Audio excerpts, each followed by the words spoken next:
I've had people come up to me with autographs over the years, and when I'm doing my speeches and say, you know, I know where Bigfoot is, or Sasquatch, right? People refer to Bigfoot with me.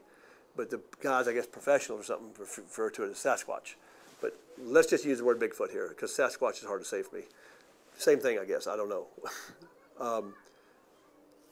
I actually went to Nepal. You know Nepal, where that is? Yeah. You know, they say Bigfoot's up there too. You know that, right? The real original Bigfoot is up there, by the way. That's where this whole thing, I think, started. I may be wrong. I don't know the history of Bigfoot by any means, but I've just, since I was young, I just remember hearing about Bigfoot in Nepal, up in the mountains, in the Himalayas.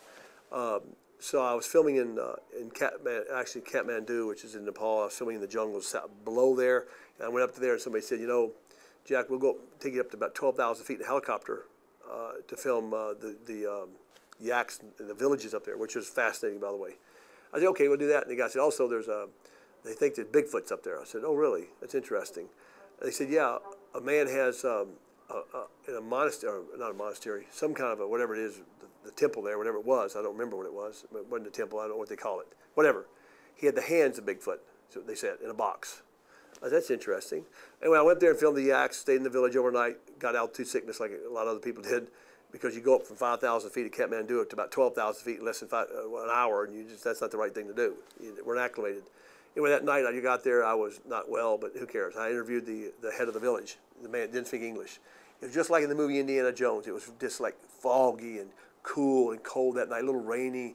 You got to picture the prayer flags go up this trail, the little horses they did ride up through there, exactly like Indiana Jones, these stone houses, and the fires in the house itself, by the way.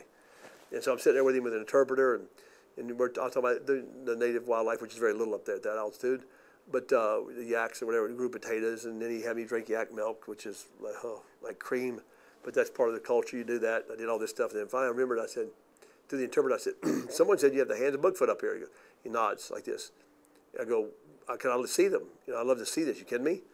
And he said, well, they're down in the monastery. Maybe, I can't remember maybe it was a monastery. I don't remember what they called this place, in a box. I said, okay, let's go down and see them here tomorrow morning. I don't know. So I just kept asking him. I said, well, how big are they? Where'd you get them? You know, well, we got them in the mountains, got them 20 years ago, da, da, da, da. I said, and then the interpreter, then he starts talking to me. He goes, there's two Bigfoots. There's a big Bigfoot and a little Bigfoot. This interpreter tell me this, right? I go, oh, really?